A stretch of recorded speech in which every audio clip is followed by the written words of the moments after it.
Latinidades y por el rumbo que el pueblo mande. Latinidades, afinidades, que sepa el mundo, llega la patria grande. Llega la patria grande, un grito que se expande, el sable que se blande contra el blando y ese plan de dominación y fraude, sin traiciones que defrauden, puños que se cierran para que la convicción se guarde. Latinoamericano, cuestión geográfica, Latinoamérica hermano, integración empática frente a cotización, la concientización de la indignación hacia la digna acción en práctica. Latinidades, afinidades y por el rumbo el pueblo mande. Latinidades, afinidades, que sepa el mundo, llega la patria grande. La patria grande.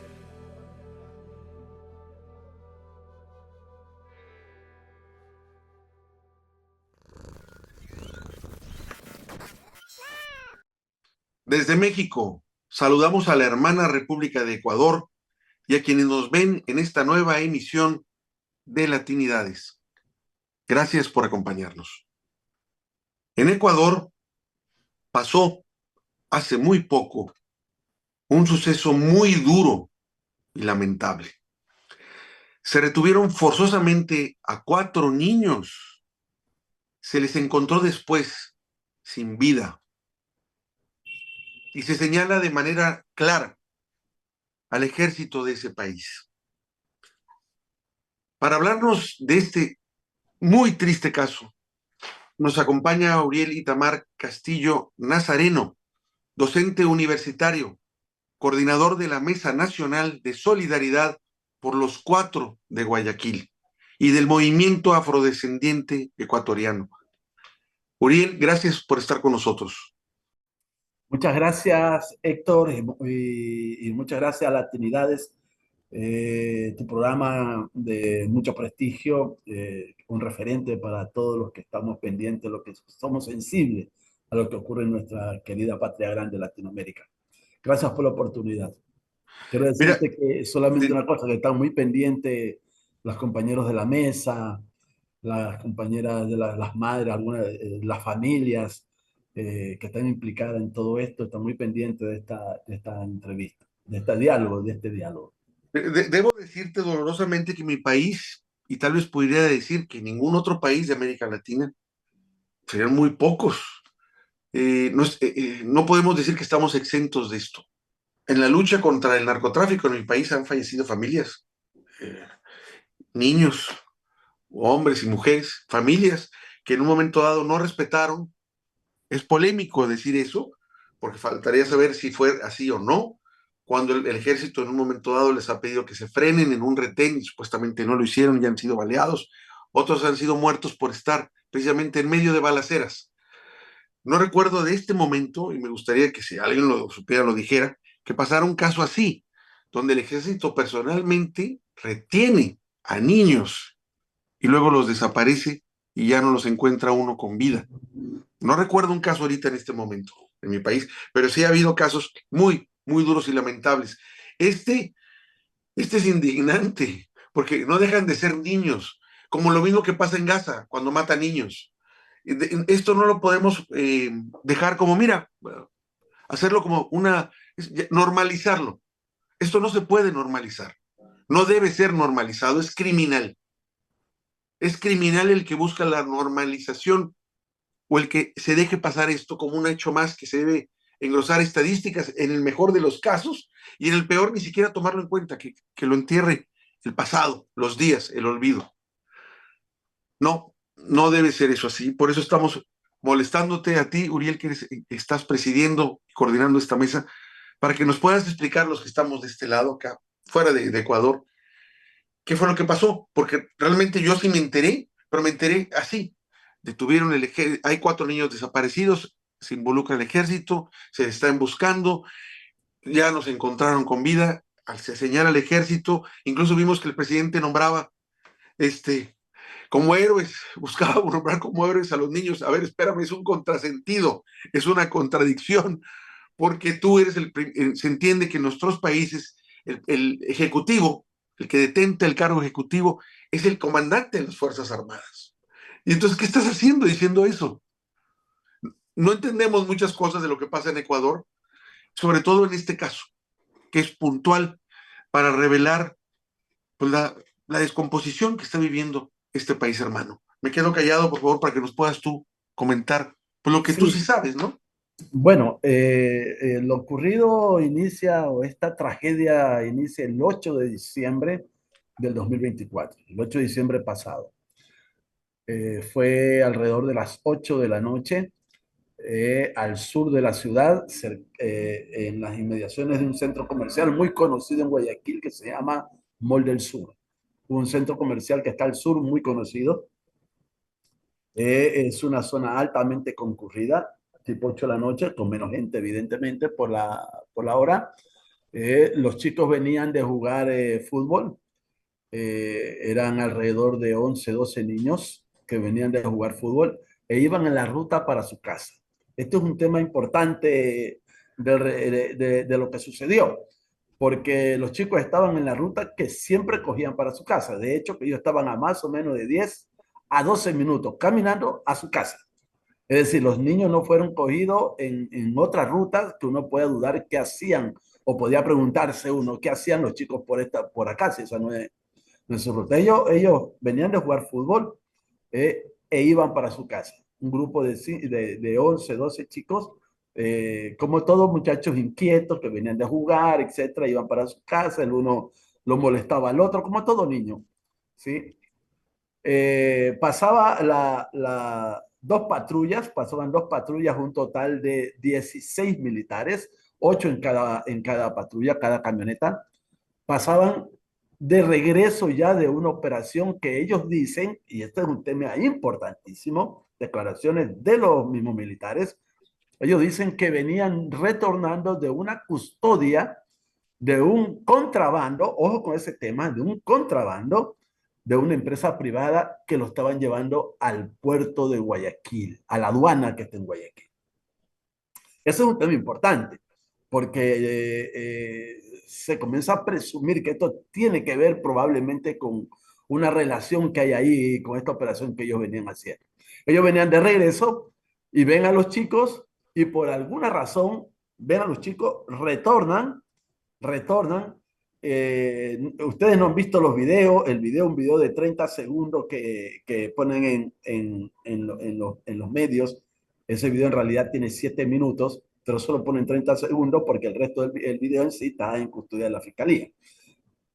Pero retornan y desarrollan toda una operación militar, ¿sí? Toman la calle, se bajan dos de un lado, otros dos de otro lado, 4 siguen a uno. Los chicos cuando ven que los militares se le acercan y rastrillan las armas largas, los que estaban más adelante corren. Los que estaban más adelante corren, porque de lo contrario, Héctor, lo que nos tememos que hoy estuviéramos llorando no 4 niños, sino 11 niños o 12 niños. ¿Eh? Los chicos corrieron y los que alcanzaron a correr fueron los que no pudieron correr. Al niño más pequeño, que es Steven, tenía 11 años, él venía mucho más atrás. Si el niño no, es decir, si es que ellos dicen que algo estaban haciendo lo que cogieron, Steven no tenía nada que ver, porque Steven venía más atrás. De hecho, que Steven venía tan atrás que ahí hay un paso de nivel en la avenida 25 de Julio, frente al Hospital de Seguro de Guayaquil, un hospital muy conocido. Él se regresa y se sube al paso a desnivel. 2 militares lo siguen y lo bajan desde el paso a desnivel, a Steven, al menor. Esa noche se llevaron a Ismael y Josué, de 15 y 14 años. Ellos son apellido Arroyo Bustos, ¿sí? Son de mi tierra, limoneños, del norte de Esmeraldas. Eh, También se llevaron a Nehemías Arboleda Portocarrero, de 14 años, y se llevaron a Steven Medina Lajones, de 11 años. ¿Sí? Esa noche. Esa fue la última vez que se los vio a los niños. Luego los tomaron y las cámaras que hay en la ciudad, hay un dato importante, normalmente los militares, y esa es la pregunta que nos hacemos todos en el Ecuador, ¿por qué se llevaron a los niños? Porque los militares normalmente no se llevan a nadie. Si cogen a alguien, lo entregan inmediatamente a la policía. Además, eso dice el protocolo. Y tomando en cuenta que a 25 metros estaba algo que se llama acá UPC, que es como un cuartel de policía donde retienen a delincuentes rodantes. Estaba a 25 metros en el molde del sur. Y cuando ellos están reteniendo a los niños, pasa una patrulla de policía.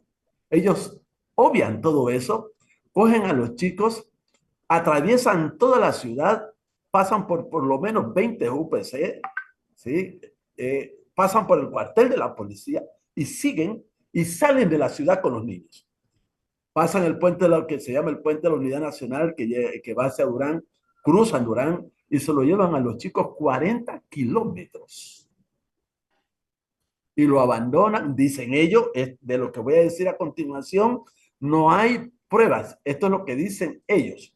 De lo que estoy diciendo que atraviesan la ciudad, sí hay pruebas porque están las cámaras de la ciudad que verifican, ratifican que ellos efectivamente hicieron el recorrido que se dice. Ellos dicen que los dejan 40 kilómetros de donde los cogieron, alrededor de la base militar de Taura, una base aérea que está en Taura. Taura es un pueblito pequeño, es una parroquia, ¿sí? Cantón, es un cantón, pero muy pequeño. No llega ahí, ese lugar no llega a 6.000 habitantes, es muy pequeño. Sí, ahí a las afueras de este lugar, de esta población, ellos dicen que lo dejan a los chicos alrededor de las 9 de la noche o un poco más, ¿sí? O un poco más. Esa es la versión de ellos. Luego se dice, según la versión de ellos, que ellos hasta ahí saben que no saben qué más sucedió.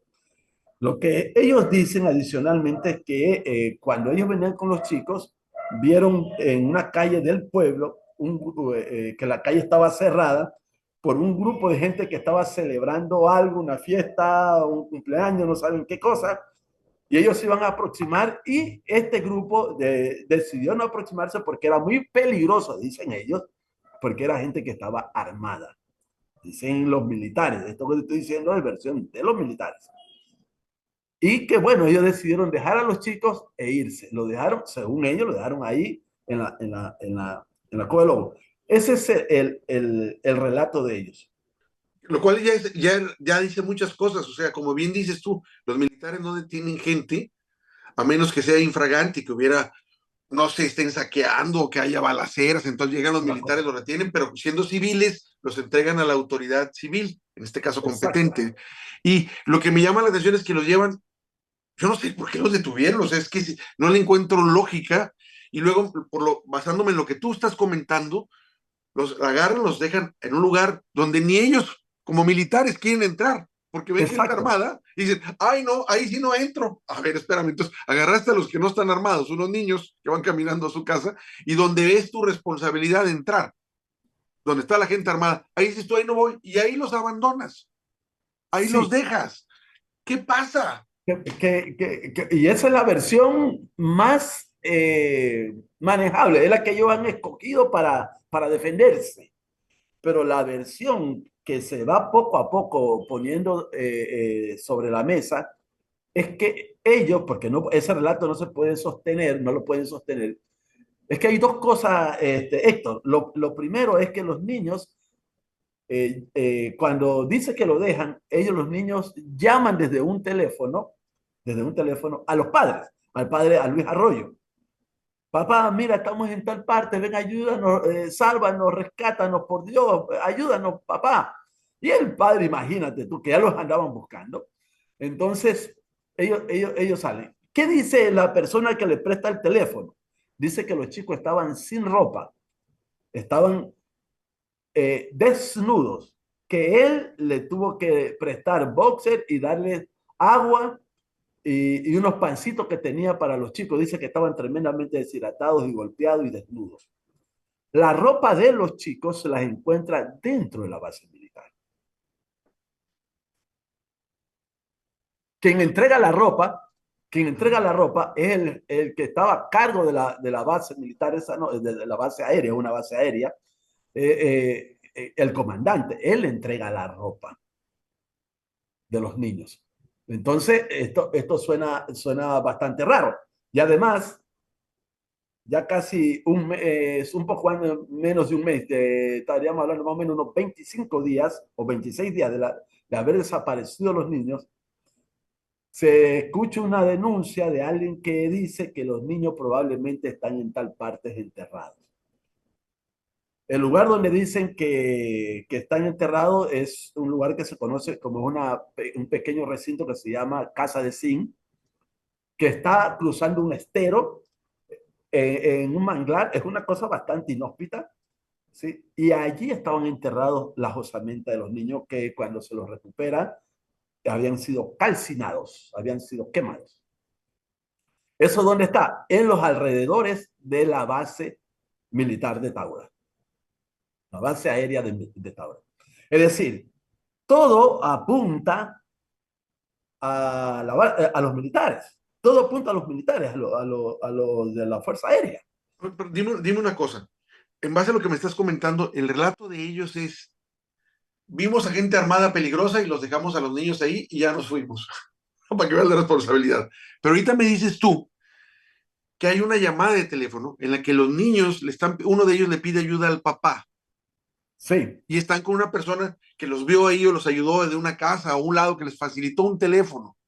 En ese sí. momento dijo, lo que estás diciendo tú es que esos niños estaban desnudos y que esta persona que les prestó el teléfono, digamos, les dio ropa para que estuvieran más o menos sosteniéndose y les dio de comer porque los vio golpeados, deshidratados, así entiendo. Sí, En sí, sí, ese sí. momento no estaban los militares. ¿Volvieron a pasar por ellos y se los llevaron? ¿Qué fue lo que pasó? Entonces, se cree, y hasta ahí se tiene cierta certeza, por lo que existe la persona que le prestó el teléfono y él corrobora su testimonio de que él abre la ventana de su casa como a las 9:30, 10 de la noche, no tiene clara la hora, y ve a 4 niños negros desnudos, titiriteando, llorando, golpeados, y él se asusta y dice, ¿qué pasó, muchachos? ¿Qué hacen aquí? Los llama, y él dice, preste el niño, uno de los niños Arroyo, Ismael, el de 15 años, le pide el teléfono, que le ayude, por favor, para llamar al papá, que lo retuvieron los militares. Eso cuenta él. Hasta ahí llega el tema. Entonces le dice que por favor se vayan más allá. Los chicos le piden que dejarlo entrar a la casa. Le dice que no los va a dejar entrar a la casa. Que por favor se sienten allá en una vereda, más allácito, hasta que venga a verlo. Hasta ahí dice él que ocurrió. Lo que ocurrió después él no lo puede decir. ¿Qué ocurre? Que si fuera una banda, mira, las bandas, primeramente, Taura, como te digo, es un pueblo muy pequeño, no más de 6.000 habitantes, no más de 6.000 habitantes. Y ahí está la base aérea. Si allí hay una mafia, ¿cómo es que la base aérea no lo sabe? Más aún cuando los militares han sido, por el decreto del presidente Noboa, han sido puestos en las calles de las urbes de este país. Si tiene una banda que es vecina de ellos, lo primero es pacificar la zona donde están ellos, o por lo menos conocer que tienen una banda que le llaman una mafia, que están a su alrededor. Es decir, todo el relato de la mafia y que los tomaron es una cosa bien rara. También es raro el hecho de que hayan llegado tipo 10 de la noche o 10:30 de la noche, según el relato de ese otro testigo, pero en cambio ese testigo no aparece. Todo se estima que es un testigo falso que dice que llegaron motos con encapuchados y se llevaron a los niños. Si fuera una banda, la banda en el Ecuador no funciona de esa manera. Aquí en el Ecuador, si se tiene que matar a un fiscal, a un alcalde, a una autoridad de cualquier tipo, secuestrar a un gran empresario, a lo que sea, lo hacen a la hora que quieran, en la hora que ellos quieren, sin necesidad de encapucharse al mediodía, con las cámaras mirándolos, ¿sí? Grabándolos. Eso es normal. ¿Cómo es que en un pueblo tan pequeño como Taura, casi bordeando ya la medianoche, vayan a llegar los de la mafia encapuchados para que nadie lo reconozca, escondido, y cogen a 4 niños y se lo llevan para que nadie sepa? Eso es muy difícil de creer. Es muy difícil de creer. Y luego, claro, todo el tema de la ropa, Incluso ya ahora el fiscal dijo de que se había evidenciado sangre de los niños en las camionetas. Eh, el foco está con los militares, y ellos no han podido ellos no han podido pasar o justificar, argumentar los elementos de prueba que están en contra de ellos.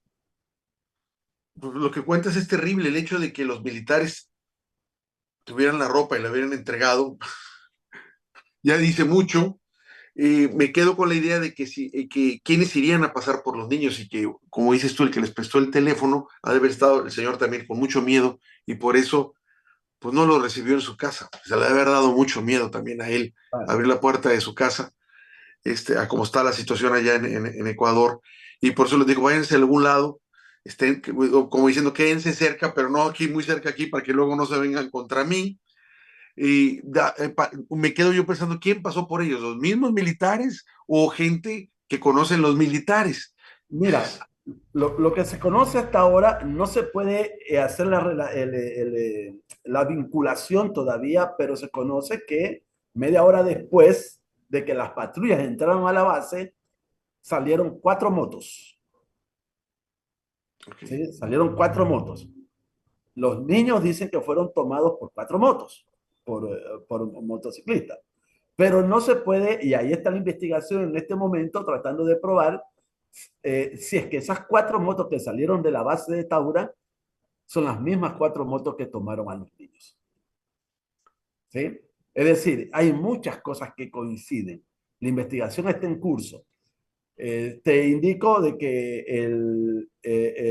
a ver, eso fue el 28, si no me equivoco, el 28 27 de ¿qué día fue? No, a ver, el 8 de enero fue el Chigualo, 3 días antes, sí, el 25 o el 24 fue la audiencia donde la jueza determina prisión preventiva para los 16 militares.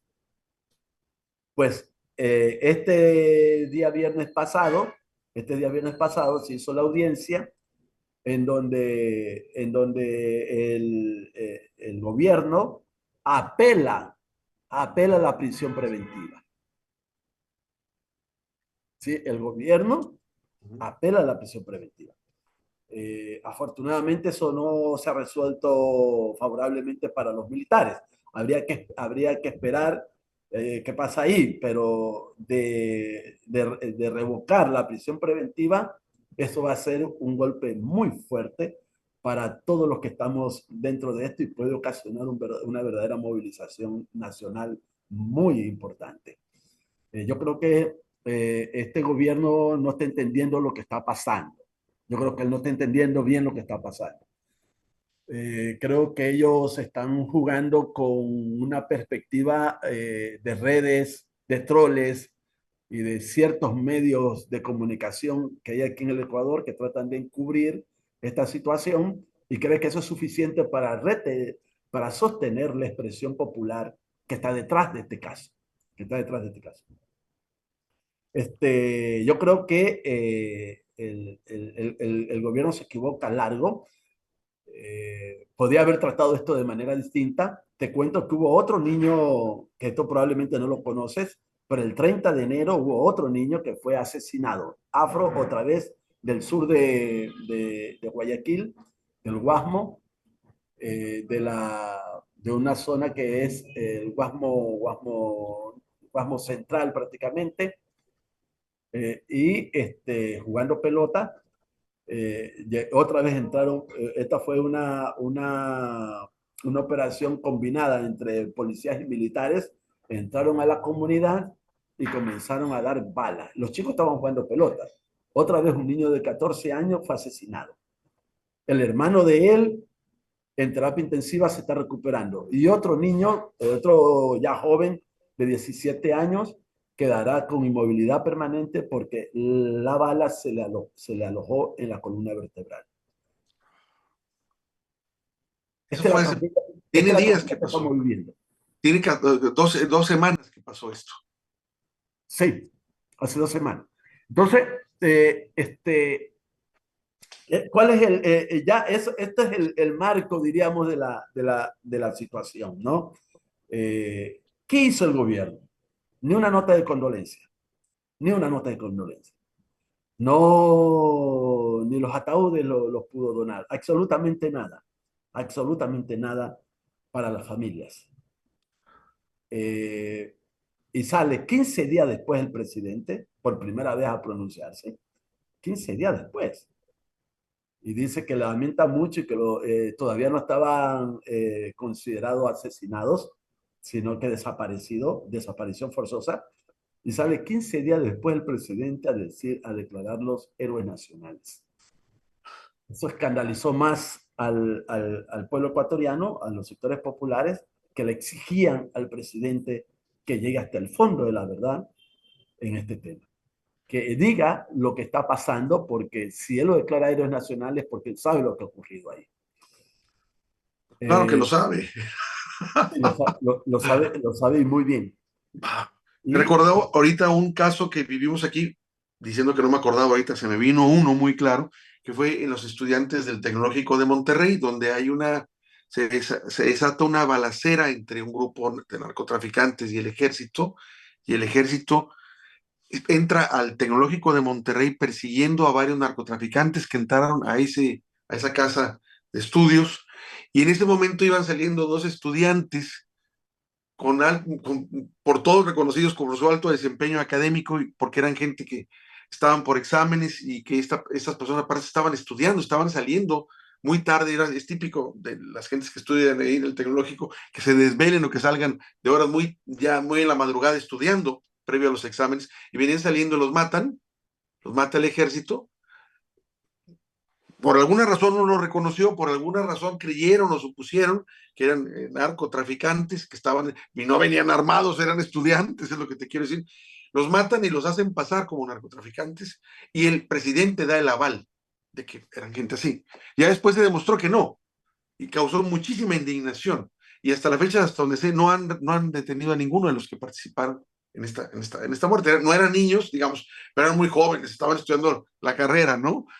claro, Eran muy jóvenes. Y te digo, es un caso también muy lamentable que se dio aquí en mi país, en el que pues, no pasó nada, terrible. nunca pidió disculpas tampoco realmente el presidente por acusar y proteger al ejército en ese entonces de que eran más que narcotraficantes, que eran gente pues, que se dedicaba a otra cosa en vez de estudiar.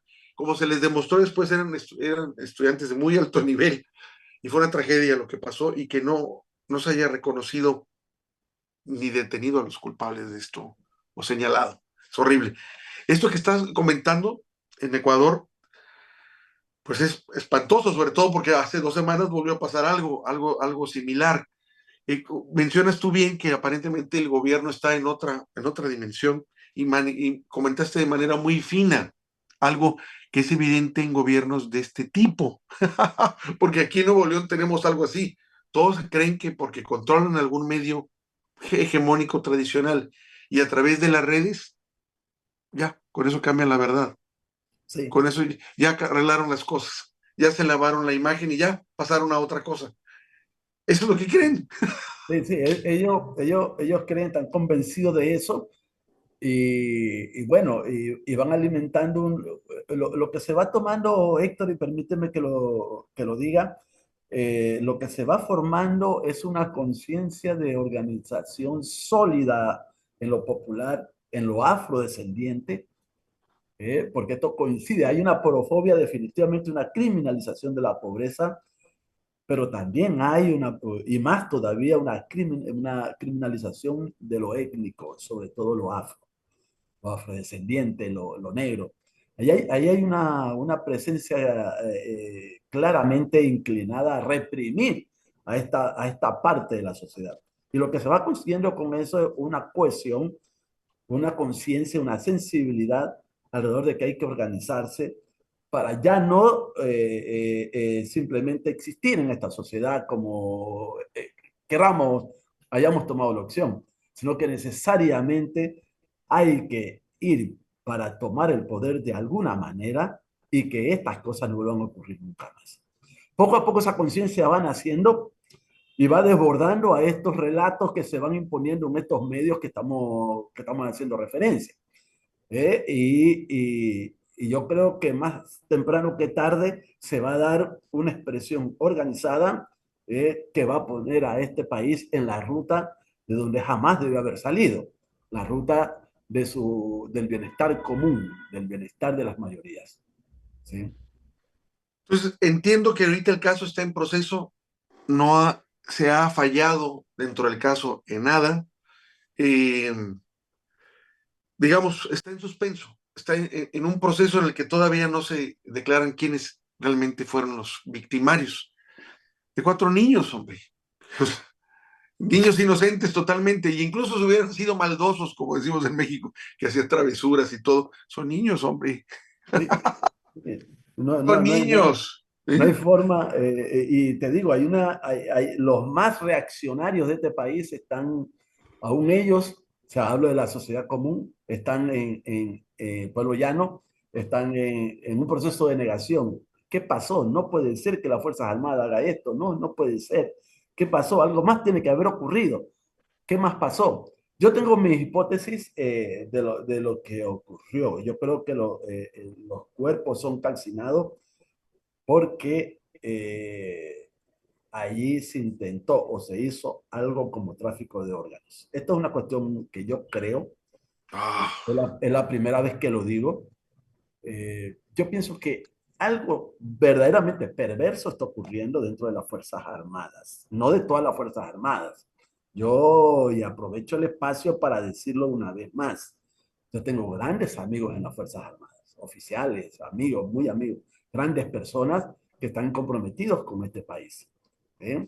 Que aman a la institucionalidad de las Fuerzas Armadas. Y hoy por hoy, Héctor, no hay un proyecto importante, trascendente en el Ecuador que se lo pueda hacer al margen de las Fuerzas Armadas. Las Fuerzas Armadas son importantísimas para el Ecuador hoy, pero unas Fuerzas Armadas que no disparen a su pueblo, pues, o sea, pero hay un sector, hay una parte de las Fuerzas Armadas que está en implicaciones muy peligrosas para este país. Yo les quiero recordar un tema que pasó de soslayo. Hace unos años acá hubo un problema de lavado de dinero muy intenso, alrededor de alguien que se conoció como el notario Cabrera.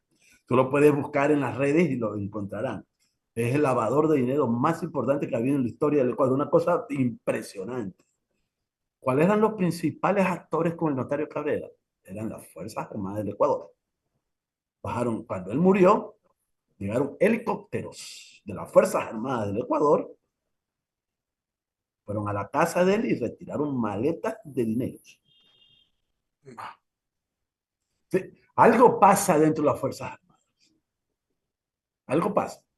Otro hecho importante, y es que yo creo que todo esto tiene que ver, es que hubo otro lavador de dinero, es una cosa que es el gran conocido como Don Nasa hace unos 3 años, fue una figura nacional que fue perseguido, fugado, creían que él estaba muerto. Cuando nos enteramos es que el famoso Don Nasa, un lavador de dinero de la mafia, prácticamente de los grupos organizados del Ecuador, había estado viviendo a cuerpo de rey dentro de los cuarteles militares del país. Lo que bueno, te digo, y lo que te digo es público, es mediático, está en la prensa. Entonces, algo pasa dentro de las Fuerzas Armadas, evidentemente, y ahora nos desayunamos con este tipo de operación tan extraña, igual que de perversa, que se puede tratar. En realidad, las Fuerzas Armadas en el Ecuador pasan por uno de sus peores momentos. pues creo que lo señalas muy bien, precisamente por la situación en la que están totalmente señaladas y con justificada razón para generar una sospecha muy grande de su participación, primero en esta retención forzada y luego en la desaparición de estas personas que, vamos, que ya no se encontraron con vida, que es lo cual es lo más lamentable. Yo digo, ¿qué les pasó? Pues eran niños, hombre.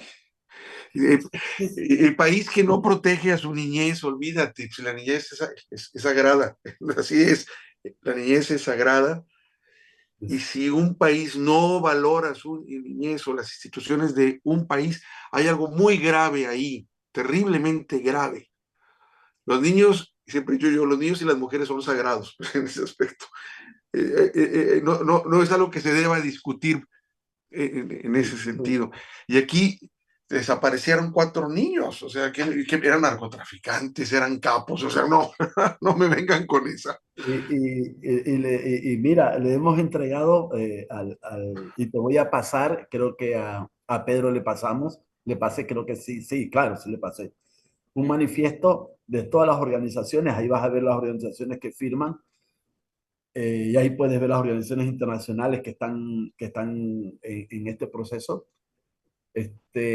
Manifiesto al Estado para que nos diga, bueno, primero pidiendo justicia, verdad y reparación. Memoria, no, memoria, necesitamos memoria, memoria. ¿Sí? Pidiéndole al presidente. Pero sobre todo también le pedimos que nos digan la política de seguridad. ¿Cuál es la política de seguridad? O sea, aquí se declaró un conflicto armado interno en el Ecuador y no se declaró cuál era la política de seguridad. ¿Sí? Segundo, se mete a las Fuerzas Armadas, se las saca de las fronteras y se las manda a la urbe de las ciudades en Ecuador. ¿Sí? Entonces necesitamos saber cuáles son los protocolos. ¿Cuáles son los protocolos con los cuales las Fuerzas Armadas procede en la urbe? Y además queremos saber cuáles son los elementos doctrinales, cuál es la doctrina, el concepto de delincuente, el concepto de seguridad que tiene las Fuerzas Armadas cuando entra va a un barrio como donde vivían los chicos en las Malvinas, al sur de Guayaquil, a la Trinitaria, al Guamo. ¿Cómo es? ¿A qué le llaman ellos delincuentes? ¿Contra quién van a pelear? Queremos saber. Y sobre todo, Héctor, un elemento fundamental es una rendición de cuentas. Este elemento es importantísimo. No hay rendiciones de cuentas.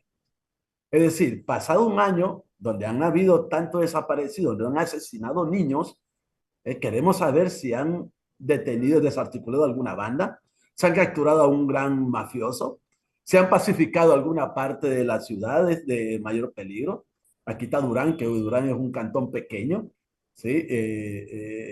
Queremos saber si Durán ya fue recuperado o no fue recuperado, en qué proceso está. Queremos saber una rendición de cuentas de parte del presidente, del gobierno, de sus ministros. ¿Ah? No, no hay eso, no lo piden. Si hacen los desentendidos, no responden al manifiesto. ¿Por qué? Porque sobre todo esta última parte de la rendición de cuentas desnuda totalmente la ineficacia de la medida. La ineficacia, el fracaso total de las Fuerzas Armadas en, en esta llamada política que no sabemos cuál es, en en las urbes del Ecuador. Entonces, todo esto no hace más que corroborar que estamos frente a una iniciativa que al parecer no nace en el Ecuador.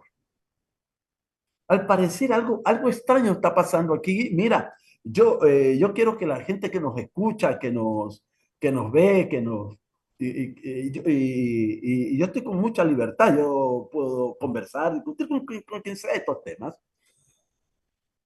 Mira, hay un general que se llama General Alexander, tiene un apellido medio extraño, se llama Le Boyer, Alexander Le Boyer. Este general, hoy en retiro, es el general que comanda la parte operativa de este decreto. Cuando inicia el decreto de este conflicto armado interno, el comandante operativo era Alexander Le Boyer, de las Fuerzas Armadas del Ecuador. Hoy en retiro, él hace unas 4 semanas, da unas declaraciones a un diario muy conocido que se llama Primicias. Este es un diario de Teleamazonas, un conocido canal de televisión de ultraderecha aquí en el Ecuador, Primicias.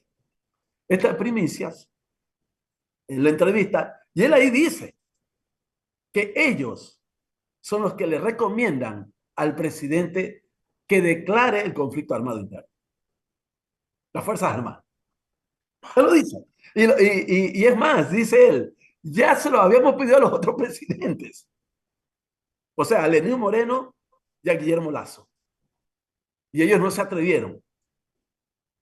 Y la periodista le dice, ¿y por qué ustedes estaban buscando la declaratoria de conflicto armado interno?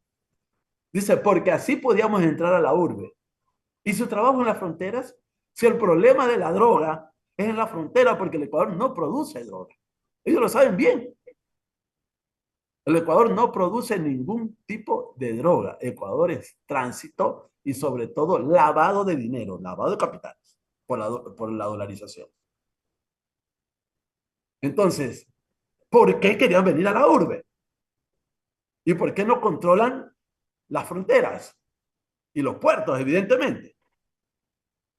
Entonces ellos decían que no, que si se controlaba la delincuencia interna, dice él, pero los estudios que nos habían entregado de la embajada y se refiere a la embajada norteamericana, no lo dice directamente, pero lo deja ver, nos hace pensar de que nosotros teníamos que estar en la junta. Es claramente un proceso de militarización de la sociedad ecuatoriana. Es clarísimo. ¿Sí? Aquí hay un proyecto mucho más allá, ¿sí? Que un sector, porque no es todas las Fuerzas Armadas, es un sector predominante en las Fuerzas Armadas, lo quiere sacar adelante. Pues Uriel, me dices cosas que de verdad nos duelen. Hemos visto cómo se ha ido descomponiendo Ecuador desde que llegó el traidor Lenón Moreno, así le digo yo, es un Lenón ese señor. Y luego que puso a su jefe, porque él ya actuaba bajo las órdenes de Lazo, que fue el colmo de lo que se vivió ahí en Ecuador con las privatizaciones de los bancos, que él siendo Horrible. banquero y como hobby era presidente, todavía quería comprar el Banco Nacional de Ecuador, porque para sumarlo a su negocio banquero, todo el lavado de dinero que se le comprometió con los papeles de Panamá, que tenía que haber declarado antes de tomar cargo por ley y no lo hizo. En fin, lo que hizo con las Islas Galápagos, que ya ahora con este sexenio se fue al extremo. O sea, hay demasiadas cosas ahí que yo esperaba que reaccionaran allá en Ecuador y no, quedó Novoa. ¿Y qué pasa con Novoa? Digo, es otro igual. Ya hasta nos están subiendo tarifas arancelarias a nuestro país, buscando problemas, y sí los tiene desde que violó la embajada ecuatoriana de México, de la forma en que lo hizo. Ahí hay un tema también complejo, porque la que estuvo a cargo de ese operativo era mexicana, es mexicana nacionalizada, de acá del estado de Durango, Sí, sí, Mónica nacionalizada Palencia. ecuatoriana, exacto, siendo mexicana. O sea, ahí hay algo muy turbio, esa es la verdad. Y luego otro de los que también estuvo a favor de todo esto era el que estaba a cargo del Congreso, que también tiene su segunda nacionalidad es mexicana y por ley no puede Ah, ocupar, no puede ocupar ningún cargo público sin la autorización expresa del presidente de México al momento que tiene la nacionalidad. Entonces, esto está muy turbio, muy turbio. Ojalá Ecuador tome conciencia de lo que está en juego en estas elecciones después de lo que ha vivido en años muy, muy recientes. Como bien mencionaste tú, no pasaba esto cuando estaba al que la derecha detesta, al que la sí, derecha no quiere y sí, que no participa en las elecciones porque no aparece en la boleta, ¿no? Y con la derecha hemos visto todo lo que pasa y lo que puede seguir pasando, una descomposición total. Me duele lo que pasa en Ecuador.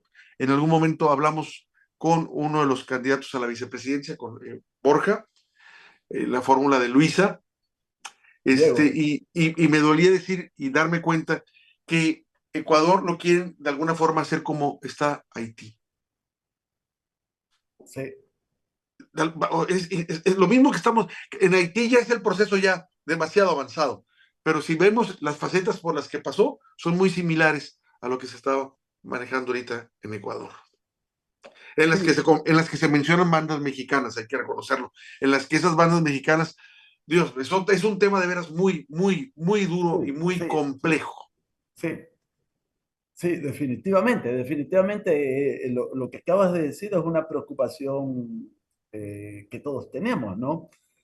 Y es que ha habido una desmovilización en las organizaciones sociales, en el liderazgo nacional, que es preocupante, es muy preocupante. Pero yo creo, Héctor, que estamos de vuelta o vamos poco a poco regresando a esta conciencia social, haciéndole sentir que es necesario su presencia activa, que hay que construir una democracia activa.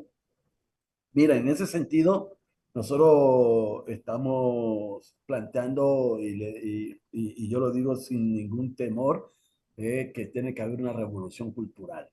Y la palabra es revolución cultural. O sea, no es cambio, no, es revolución cultural. Porque hoy estamos viviendo una revolución, pero negativa, es una revolución criminal. Hoy nosotros en 8 años hemos sido puestos en un lugar donde nunca antes como sociedad habíamos ni siquiera soñado de estar. Entonces sería una involución para el paso que estaban dando ustedes, porque Sí, Ecuador sí, era de los países más seguros de toda América, cuando menos de América Latina. sí, sí, sí. Es tan profunda que resulta en una involución. Pues hoy hay que hacer el paso, diríamos, hay que trascender a eso y eso implica lo cultural. El eje es lo cultural. Y yo quiero insistir en este tema, que el eje no es lo militar. El eje no es lo que le llaman seguridad, como no es la militarización o la criminalización como el eje a resolver. No, lo que hay que resolver es el tema cultural, pero esa revolución cultural tiene que tener su eje en la organización barrial, en la familia, en los valores ancestrales del Ecuador, en saber que somos interculturales. Y que esa interculturalidad tiene que verse, palparse y hacerle culto a nivel nacional. Es decir, encontrarnos como hermanos. Ese es el eje. Si nosotros tenemos organizaciones fuertes y valores fuertes en los barrios, en las comunidades, en las urbanizaciones, muy difícilmente se va a degradar. Evidentemente que el otro elemento también es importante, el tema seguridad como elemento militar, etcétera, también es importante, ¿sí? Pero más que todo es un Estado fuerte. Necesitamos un Estado fuerte que cope los espacios sociales, que hoy están totalmente cedidos a la delincuencia. Es un tema que ya lo advertíamos hace mucho tiempo. Lo de Esmeraldas, que fue en mi provincia, que llega a ser la sexta ciudad más peligrosa del mundo, imagínate. Pero Esmeraldas es tú no sabes, la gente no tiene por qué saber este tema, evidentemente. Esmeraldas es una provincia que anda por los 450.000 habitantes. Su capital anda por los 130.000 habitantes. Esmeraldas no tiene un cine. Esmeralda no hay donde ver una película, no hay un cine. Esmeralda no tiene un museo, no tiene una biblioteca. Esmeralda no tiene un centro de convenciones. Esmeralda no tiene un tratado de aguas residuales, no hay. Esmeraldas no tiene agua potable en toda su población. Estoy hablando, y ya, esto que te hablo, tratado de aguas residuales, estoy hablando de la capital. O sea, se desaparecieron de las canchas deportivas, quedan una o dos, en toda la ciudad, en toda la capital. Es decir, es una sociedad abandonada totalmente. Su universidad, que es la Vargas Torres, que la conozco muy bien, esa universidad en el Ecuador hubieron dos universidades de las 77 universidades que tiene, las cuales tiene rectoría el Estado ecuatoriano. Solo dos universidades no acreditaron. La de Esmeraldas y otra universidad que era una de garaje. Esa es la circunstancia por la cual pasa Esmeraldas. Su puerto, Esmeralda posee el puerto con mayores virtudes, con mayor calado, etcétera. Está más cerca a Panamá, etcétera. De hecho, que es el más importante, que por ahí sale todo el petróleo. Pues ese puerto está totalmente abandonado. Lo han relegado a la pobreza, Lo han relegado a un quiebre social. O sea, Esmeralda fue conducido a un quiebre social. Cuando tú hablas de Haití, probablemente podemos encontrar en Esmeralda ya una prueba clara de ese tema. Pues se me hace terrible lo Ese, que me estás diciendo, ese es terrible. el Ecuador. Entonces, ¿qué ocurre eso hoy en Esmeralda? Yo tengo un artículo, yo escribí un artículo hace el 2013, donde yo ya advierto el tema. Yo, cuidado con Esmeraldas. Me dijeron de todo, que era, bueno, le digo, Héctor, lo que pasa en el Ecuador, si lo vemos con calma, es un elemento que es totalmente explicable. En el caso particular de los niños, habría que ver la verdad de los hechos con detenimiento, con pruebas, pero después que sepamos la verdad y los elementos que hay ahí, sabremos que es explicable, que es la lógica de una degradación del Estado. Es la degradación del Estado lo que está detrás. Y por eso esta revolución cultural es el elemento fundamental que tenga como base la organización. Y claro, y de ahí el elemento seguridad y el elemento económico son los otros elementos, pero el cultural es el eje. Y creemos que este tema tiene que obligadamente pasar por una constituyente que demuela, que no deje nada de ese Estado racista, de ese Estado que hace aporofobia de los sectores más empobrecidos de este país y de las Fuerzas Armadas, de aquel sector de las Fuerzas Armadas que cree que puede disparar hacia su pueblo. Uriel, lo que acabas de decir es durísimo, muy lamentable, duro, porque son las circunstancias que se están viviendo todos los días ahorita en Ecuador, aparentemente sin posibilidad de un retorno a la senda correcta que debe seguir este país, hermano. Sin embargo, ahí están las elecciones puntuales, como una oportunidad que tiene ese pueblo para expresarse.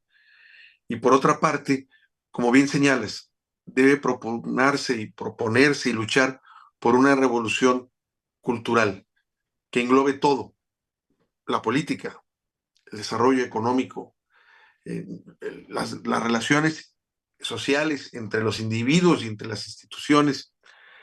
Urge un cambio así, no nomás en Ecuador, sino en toda América. Si no, los cambios van a ser cosméticos. Los cambios solo van a durar una elección, entre una y otra.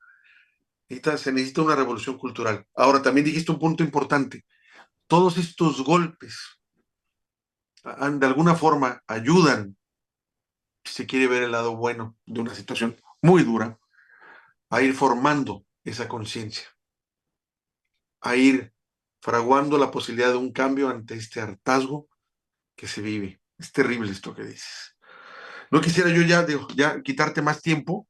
Te agradezco todo esto que nos dices.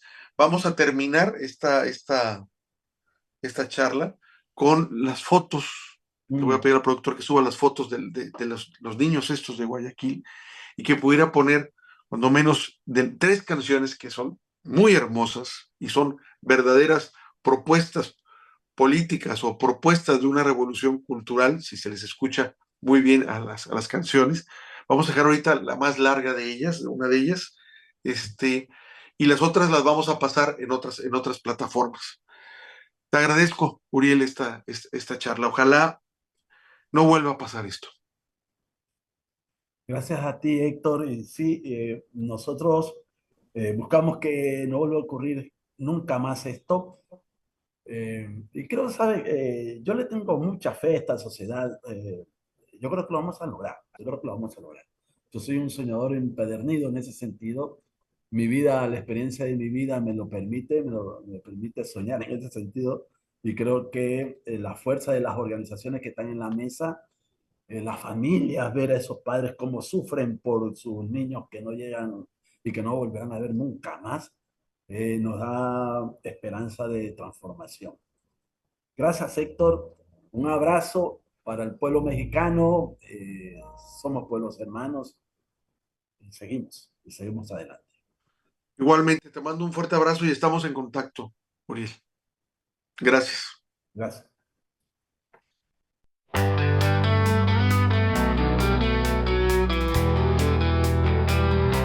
Es Los muertos niños, ellos pusieron el miedo. Aquí pusimos sus vidas, ellos la bala y el uniforme. Nos arrancaron la esperanza, dejaron muerte en el suelo. El viento lloró el desvelo de un pueblo que nunca avanza. ¿Quién verá esos caminos donde queda el cariño? La mentira no pierde brillo en sombras que a todos alcanzan. Robaron las miradas, pusimos los muertos niños.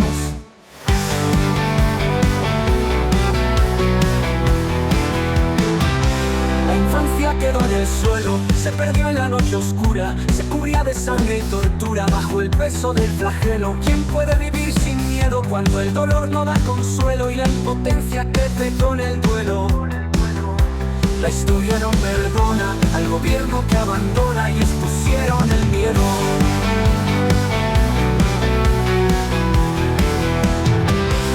A las 7 de la noche salían de un partido alegres, de vuelta a casa juguetones, sin miedo, sin un reproche. Compraban pan con sonrisas, no sabían que sus vidas eran presas de injusticias. Los golpearon sin razón, secuestrados sin perdón. Aquí pusimos sus vidas, no podrán borrar su historia ni callar nuestra verdad. Aunque siembren su maldad, gritaremos su memoria. El pueblo soporta el golpe, la herida marcó su nombre. Con balas y acciones torpes pusimos los muertos, llanto y los malditos entre tanto. Ellos la bala y el uniforme.